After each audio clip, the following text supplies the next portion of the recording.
So look, I'm always 100% transparent with you boys. The whole purpose of this video is to give away the Razer Naga Pro, which I announced in a previous video, a few videos ago. So I'm going to be giving that away at the end, so I'll be using that random YouTube comment picker to basically pick a random comment, as long as they've said that the question was, which I asked, what side panel would you use on the Naga Pro if you want it? As long as it lands on one of those comments, then we're going to have a winner. But I just want to quickly just have literally a 5-minute rant, basically, about GDKP runs. And a lot of people ask on the stream, stream over on Scottejaye87 on Twitch, by the way, links in the description below, come check me out.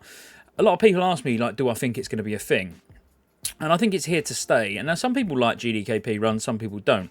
Me personally, I actually see it as quite a good thing in a way for somebody like me anyway, where I enjoy raiding, but once you've got all the gear, there's not much reason to go back. But if you're going back to try and make some gold, or there's that one item that you want and you sort of know you got a lot of gold in the bank, you know you'd be able to get it, you know, outbid everybody and take it.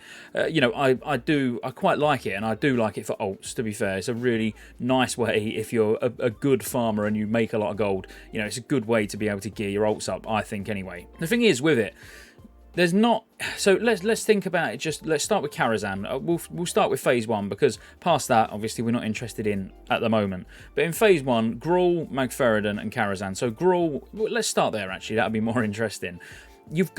You need a lot of competition on an item to be able to cash in on a GDKP run. If everything's just going for minimum bid, then obviously the amount of gold that gets sort of distributed at the end is going to be very low. So let me just explain real briefly, because a lot of people don't even know what it is. A lot of people don't know about GDKP runs. So basically what happens is when an item drops, there'll be a minimum bid. You bid that amount of gold. It's completely open in, you know, raid chat. So someone might bid 50 gold, then 70, then 90, then 110. Then someone might be like, no, I really want it, 250, you know, and it'll go on. Now, it's got to be a big item, obviously, to get big amounts of gold, but then that gold is then distributed at the end, so it all goes into a pot, then it's distributed at the end amongst the raid. Normally, the raid leader or the host, whoever's, you know, it might be a guild, partial guild run that's hosting it, you know, they normally take a bit of a cut, so they might take 10-15% of it, then the other, like, 90-85% is distributed evenly amongst the rest of the people.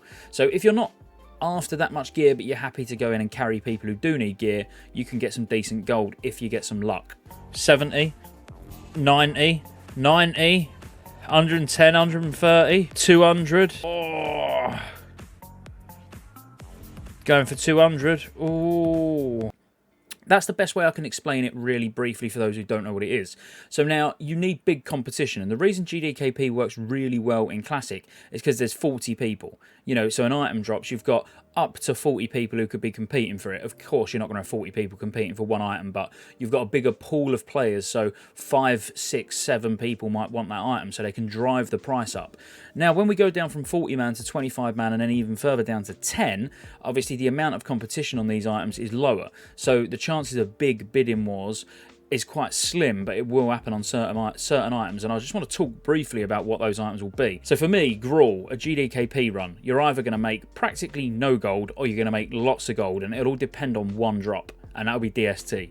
If DST drops, you're going to have every melee, every hunter, even people maybe for off-spec, if that's allowed in the GDKP run, will be trying to get it. You know, it will be payday, literally, doing a GDKP Gruul with a DST drop in. Or you might be needing to take a loan out if you need it and you obviously want to try and get it for yourself. But that really, in Gruul's lair, there's not a lot else outside of that that will pay off really big. Maybe the sword, the one-handed sword, so spell power crit, but even when it comes down to that, you know, you've got Nazrathan Mindblade from Prince in Karazhan, which, you know, it's as good pretty much, maybe even better. You could class it as even being better. So I don't see that going for too much, but you get the right people who've got loads of gold and they're like, no, I want it. You know, that's probably the second item that I would say that will pour a lot of gold in. But then you've also got, obviously, the tier tokens. And now the tier tokens are big because you've got, you know, potentially three classes all competing for it. So, and a lot of people, like their 2 set or their 4 set is quite good and they might want to get it.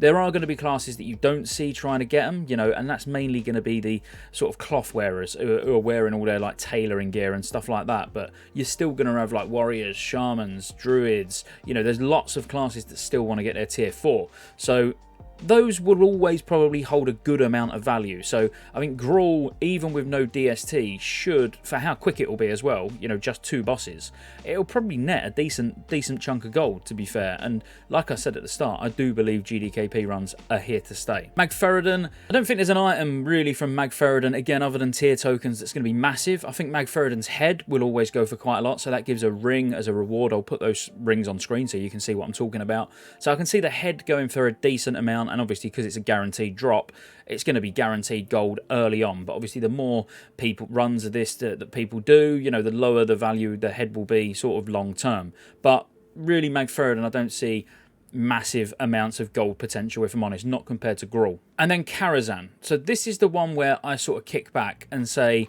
I don't really see Karazhan being a massive gold maker in TBC as a GDKP run. And the reason I say it is because if you really think about it, you've got 10 people in the group. There's probably going to be the maximum amount of competition you're going to have on any given item is normally going to be 2 or 3 maximum. You know, so like Nazratham Mindblade that I was talking about before, really good caster weapon, and it will sell. You know, people will buy it. But, you know, you might have a Warlock, you might have a Shadow Priest, I don't know. The amount of sort of potential bidding up wars that you're going to get is going to be quite low. And then there's some really solid items, like even the trinket. So it's renowned as an elemental shaman trinket, obviously, but how many Ellie shamans are you going to have in the group? You know, if you happen to have 2 and it drops, the overcharged lightning capacitor I'm talking about, they might go at it, and yeah, you could potentially get a decent amount of gold for that, because every Ellie shaman's going to want it. But odds are it will probably go for min bid, because it is mainly a shaman that's going to want it. So if there is some, you might get a fire mage or something like that wants it as well. But, you know, thinking about group comps and who's going and who's going to be what spec, I don't know. I think the potential for gold from GDKP runs is going to be very slim in Karazhan, other than one drop, and that's going to be the mount. So the mount from Ataman, I can see that early on going for, I wouldn't even like to guess, thousands, literally maybe tens of thousands early on, especially if it's somebody who just wants to be the first person on the server, you know, riding it around, or one of the first riding it around. So I can see that going for good amounts of gold. But then there are good items. Don't mistake what I'm saying. There's some really good items in Karazhan. I think I've probably mentioned the most of them. I mean, the healing mace from KT, I was about to say KT. The healing mace from Prince is very good, as is obviously the healing mace from Maiden. But is anyone, the maximum you're going to have is 3 healers, absolute maximum. You're probably only going to have 2. I would say 90% of guilds will only be having 2 healers. How much of a war on bidding for that item can you really get? You know, I think that's my problem. That's why I think Grawl will be the ultimate GDKP moneymaker.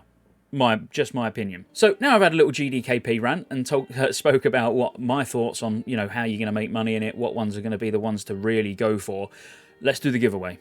So firstly, this is the mouse, and the video was what a stupid place to pause it. What is that face? But yeah, that's the video. So it didn't actually get that many views, to be fair, in comparison to other videos. But all I'm going to do is just go on a random comment picker.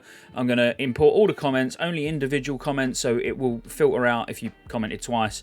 And then we're just going to see who wins. If you win, just get in touch with me on Discord. Anybody is welcome to join the Discord, by the way. There's over nearly 2,500 people, I think, on our Discord server. So feel free to join it. Links in the description below. Get yourself involved in all the TBC chat. And obviously you'll see when I go live and when I post YouTube videos and stuff like that. Sorry, I'm struggling to speak. It's the excitement of giving something away. So like you can see here, I've pasted the YouTube link in. I'm filtering duplicate users. And then all I'm going to do is get the comments, and this will tell us how many different people could win. So it's only between 250, so your chances are very good. So out of those 250 people, the person who is going to win this mouse is Kek Key. Druid here can say that playing PvP in Classic as a Druid is hellas complicated. Sometimes I feel like playing on a piano, not even mentioning all the macros. Not only you have to kite people pressing several abilities, but also shapeshift on demand and move around the camera, etc. So I totally agree, a mouse is totally a game changer. I personally would prefer the 12 buttons. So this is the sort of point of the whole thing, was I was asking what people would use. So he's mentioned that. Brilliant, you've definitely won it, as I like having all the abilities being available to press on both the mouse and the keyboard depending on the situation.